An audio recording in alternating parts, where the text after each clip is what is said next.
always nervous, I must say, when I hear my CV read into the record. I remember an occasion when Winston Churchill was speaking at an annual Guildhall meeting in London. The MC on that occasion, unlike now, of course, was totally pissed. And he got up and he read Winston's total CV into the record, page after page. All the books he'd written, all the positions he'd held in and out of politics and so on. Finally, Winston went up to the stage and sucked on his cigar for a while and he said, sounds like an interesting chap. I can hardly wait to hear myself speak. There's an element of that when somebody reads your CV into the record. I first got engaged in public policy in this country in the middle 70s, coming back from the IMF and working in the Reserve Bank. I joined the staff of Sir Philip Lynch, who was then Treasurer. And I did that with a clear expectation that good public policy, good evidence-based public policy, would lead to good government and would in turn out to be good politics with a relatively short lag. So we spent a lot of time in the Fraser government trying to drag that government in the aftermath of the Whitlam years towards sensible and substantive public policy, particularly during the period where Malcolm Fraser had control of both houses of Parliament. In and out of politics since then, and I've actually tried very much to raise the quality of the public debate, to focus on issues, to judge them on their merit, to marshal the evidence. And of course, when I became a Member of Parliament in the middle 80s and carried into the middle 90s, I spent a lot of time trying to raise the quality of debate. As Leader of the Opposition, I didn't always just disagree. I mean, I see we had Tony Abbott, who was my press secretary, we call him now Dr. Nope, as having a unique capacity to just be negative.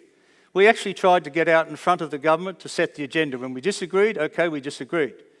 When we didn't disagree and we thought there were big issues that needed to be addressed, and these were tough issues like financial sector deregulation, tax reform, and a host of other issues, we tried to set the agenda and make it easy for the government to make those decisions. In '93, I led the coalition in opposition against Paul Keating, and I took the strategy that we should lay out all the policy positions that we should have. So in every area of public policy, we had a detailed policy position. Thousands of pages, in fact, of policy detail. Because I lost, that is now seen as the longest political suicide note in history, having provided so much ammunition for the other side to actually score short-term political points on me. But the key thing that I remember from that era was not so much the loss, but the first day back in Parliament in '93, when, as you know, the two houses come together. We were walking from the lower house to the upper house. Paul Keating took me aside and said, I want to speak to you. I said, fine. He said, how do you feel? I said, well, I'm coping. He said, oh, you must feel terrible losing, the way you did. But I just want to say something serious to you. I want to apologise for some of the names I called you, some of the things I said, which I thought was rather novel, given, I guess, the kindest thing he said was that I was a feral abacus. But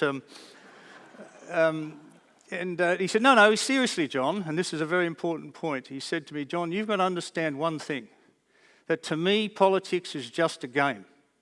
And I will say or do whatever I can or whatever I have to win.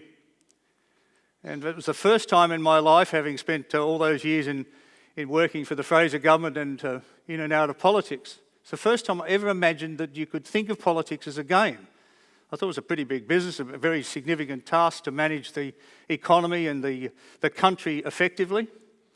But it stuck in my mind, and as I look back now over the last 25 or so years, I see that politics has just become an absolute game. In fact, politics is the end game. Politics today is very short-term, very opportunistic, very populist, mostly negative, sometimes very personal, unfortunately, but not focused on delivering good policy and good government. And in fact, the system brings in the wrong sort of people. They've downplayed the significance of the bureaucracy as a source of independent advice, replaced to a large extent by political ministerial staff.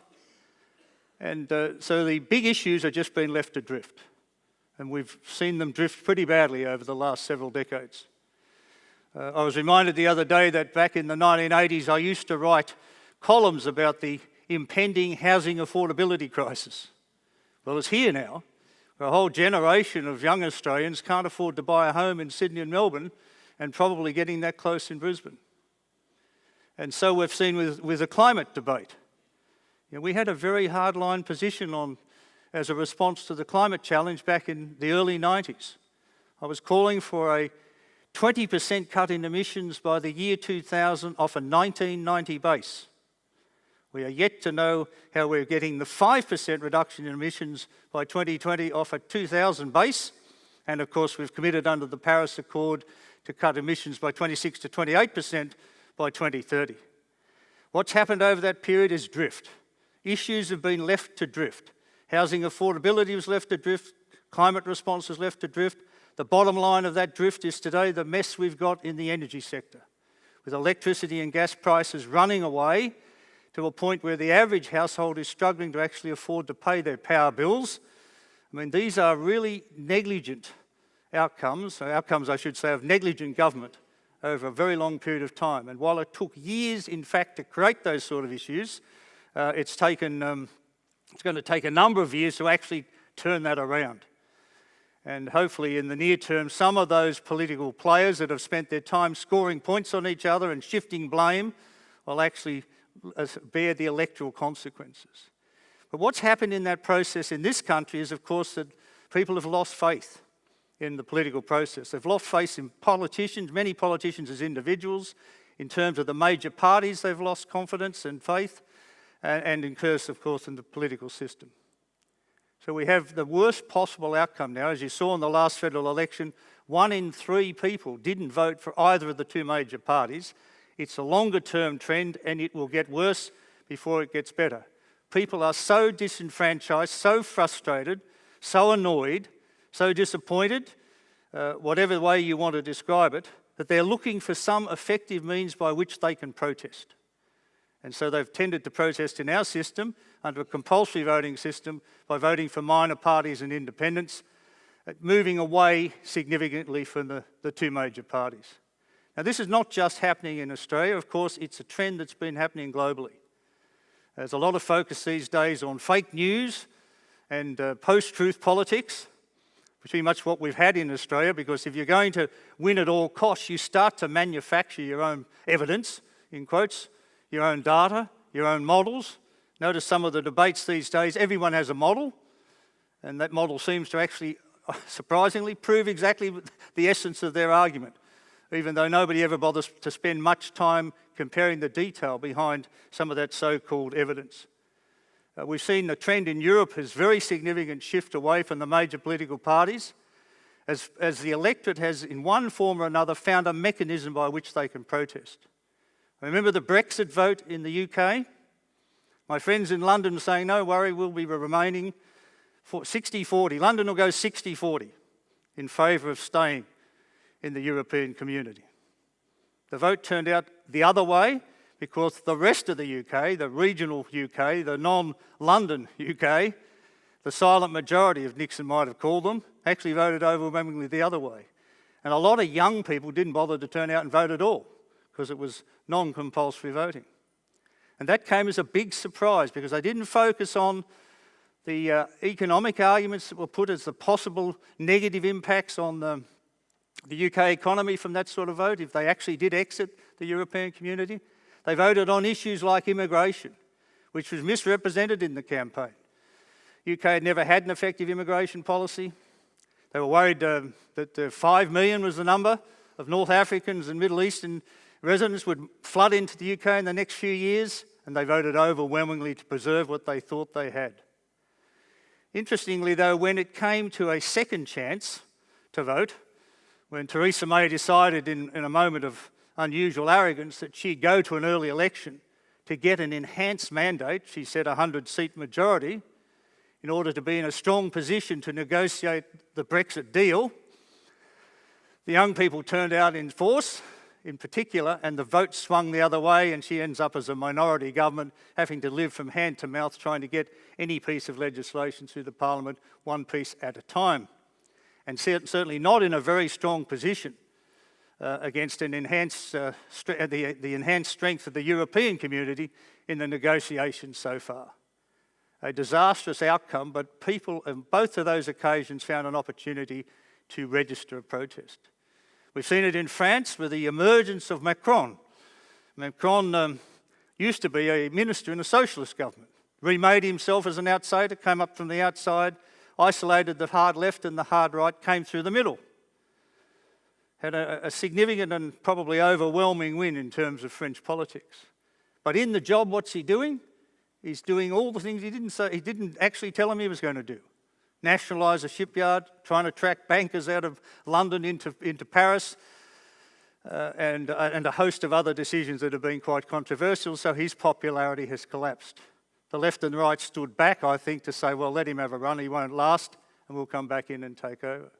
Most recently, we've seen the German election with Angela Merkel, as the world's, I think, the best leader in the global circumstances today. She's seen a dramatic fall in support for her party. And the second party, a similar order of magnitude in terms of fall. So the hardline right and hardline left were used as a mechanism to register a protest. The protest was basically about immigration. Merkel had done her European bit, if you like, to accept a significant percentage of refugees were flooding out of Syria and the rest of the Middle East, and to some extent North Africa. She took 1 million more at a time where there was a mounting resistance to the idea of taking any in a lot of European countries. And you think about 1 million in terms of a population of 80 million is like us taking 240,000, not the 10 or 12,000 we talk about. You can imagine the impact of that, even in a country that's used to having itinerant workers coming in and out from Turkey. They were never part of the German system. It was made clear they would never be. But today, of course, those who did flood across the border into Germany expect to be part of the German system, to have access to social security, to get jobs, to raise families, and so on. This is a very significant outcome. She's now been reduced, although I'm sure Merkel will stitch together some sort of coalition to stay in power for her 4th term. It will be a much weakened position and a much less capacity to run a very strong pro-European position at a time where the threat is, of course, that Europe may begin to fragment. And of course, Donald Trump. What do you say about Donald Trump? He's a guy who thinks you can run the country like a reality TV show. And he doesn't worry about evidence. He's got his own evidence. Everyone else is dealing in fake news. He's got his own evidence that surprisingly supports the position he wants to take on any particular day. He thinks you can actually summarise those positions in 140 characters on a tweet at 3 o'clock in the morning. And what worries me is that he doesn't drink. At 3 o'clock in the morning, you're getting these tweets. He actually believes a lot of what he's doing. Yet the Western world is really suffering as a result of his ascendancy to the presidency. And the idea of truth, the idea of integrity in that political system has been destroyed. And it's going to take a long time to turn that around. The global sentiment that we've seen has been anti-establishment, anti-many institutions, certainly anti-major political parties, anti-political processes, in Trump's case, anti-Washington, and it's led to all sorts of arguments. Trump was, in a sense, quite clever to focus the initial part of his campaign on those who'd missed out on the growth and development in the US in the last couple of decades, particularly the angry, low to middle income white males who hadn't seen an increase in their standard of living for a couple of decades. He focused on them, and then it was easy to move the argument to, why have you lost your job? Why has it been so tough? Why hasn't your income gone up? It's because of those cheap Chinese imports. It's because of those cheap Mexican imports. It's because of the immigration that's been flooding across our borders. So he's developed an anti-free trade, anti-immigration, closed borders, nationalistic response. And there are elements of that to varying degrees in each of the countries that I've just mentioned. So the challenges today for anyone who's genuinely interested in genuine policy and good government are very real. I'm not one to give up easily. I step back and say, okay, in Australia, what can we do in that global context? And I might say that I have been analysing and predicting economies since the late 60s when I worked in the Treasury, then in the IMF, been able to pick most of the major turning points over that period, whether it was a stock market crash or a global financial or Asian crisis, a recession, a dramatic collapse of the Bretton Woods system, whatever it was. But today I'd say it's harder than at any time in my working life to say how the global circumstances are going to unfold from here.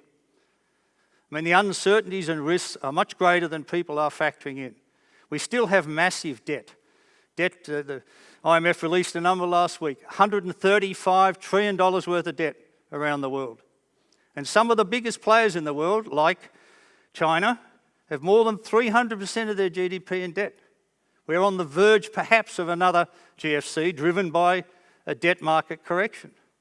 The policy authorities have got limited capacity to respond anymore. I mean, the central banks have had interest rates down near zero or negative for a long period of time without any success in stimulating business investment and consumer spending in a sustainable manner. And rather than the feared runaway inflation that might have been said to cause a decade or two ago, we've had pockets of deflation. And laying over the top of those economic uncertainties are massive geopolitical tensions, whether it's Russia, Ukraine, whether it's Iran, whether it's the Middle East more generally, whether it's North Korea versus Trump. I mean, these are very significant risk factors. So against that sort of background, what is it realistic that we should be looking for? I suspect that we should be doing a couple of things in this country. One is we've got to begin by providing a bit of leadership. And leadership is going to be about telling people honestly the way it is. To get good policy up, you have to educate people to accept the magnitude of the problem. Once they're on board with the problem, you can talk about options.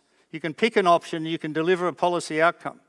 But we don't have any debate in this country today. The negativity is such that one side puts its hand up and says, why don't we do X? And the other side immediately says, no, that'll cause crisis or chaos or whatever. No public debate, no informed discussion, no generation of realistic evidence is allowed to enter that sort of discussion. In fact, we tend to move as a 24-hour media contest in politics today. The focus is, as I said, politics has become an end in itself. Got to win today, got to score the points today, got to shift the blame today, because tomorrow we'll go somewhere else on another issue, another location. It's not an environment where it's going to be easy to lead, but it is an environment in which somebody has to stand up and lead. A group of people, a party has to stand up and be prepared to say, look, these are the important issues. And let's focus in and get something done about it. And what annoys me mostly is that some of these issues are just little better, the way they've been left to drift is little better than intergenerational theft. I mean, budget repair keeps getting kicked down the road. And we won't get the budget surplus in 2021 because they've assumed it. They haven't put in place the policies to achieve it.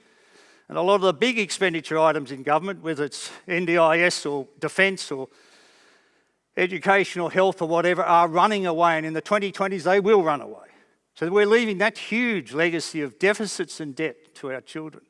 In climate, we're almost globally beyond a tipping point in terms of meeting net zero emissions by 2050. And you can't adopt sort of the Liberal Party view that let's wait to 2049 and then we'll fix it.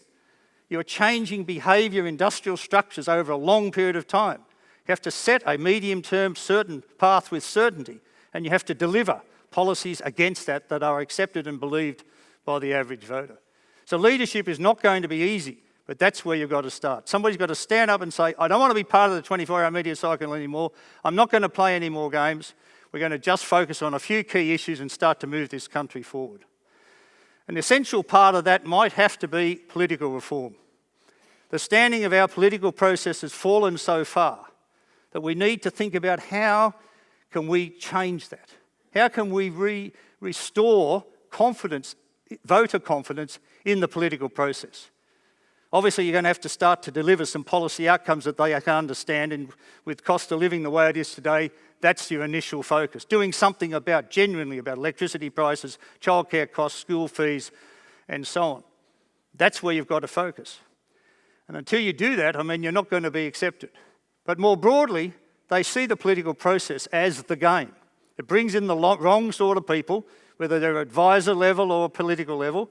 So many people make the transition in politics today from university politics, you know what that's like. You go out today and we'll beat the left, tomorrow we'll beat the right. You don't actually stand for very much at all, you just stir. And in those circumstances, they've taken that mentality into politics. It's the skill set that gets them pre-selected, and then you end up with people with major portfolio responsibilities that have had zero experience in that field. In fact, they've, in many cases, never had what we might call a real job. So you need to change the political process in the eyes of the voter. The first place to start is campaign funding. I mean, there's a lot of speculation about who's really funded what. You know, I notice in today's paper, is Get Up now a front for the Labor Party? You know, what about foreign influence in the political process? You can clean up campaign funding. Both sides know how to do it.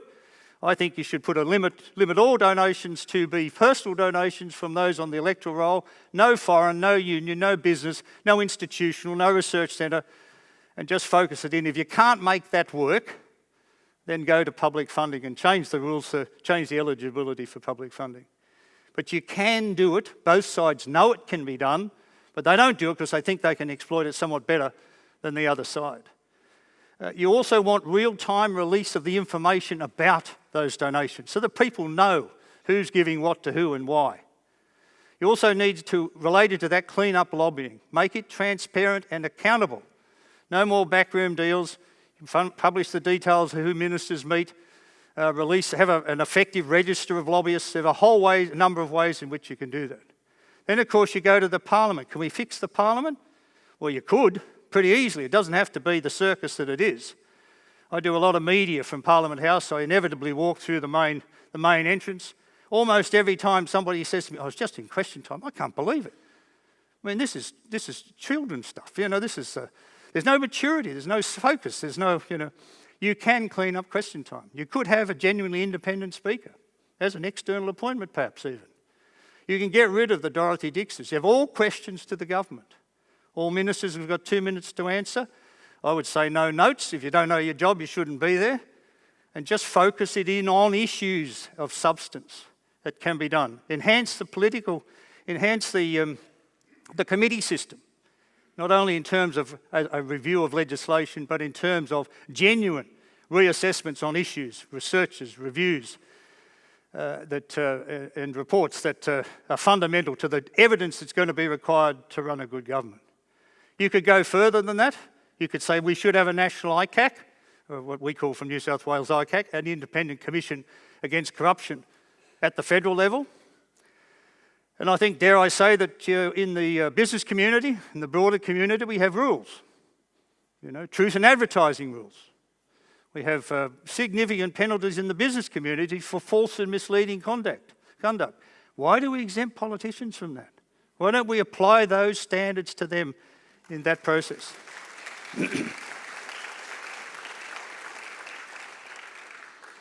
So there are a host of changes that we can make to the political system to make it more in line, more attuned to what it should be doing, providing good evidence-based government policy and good government.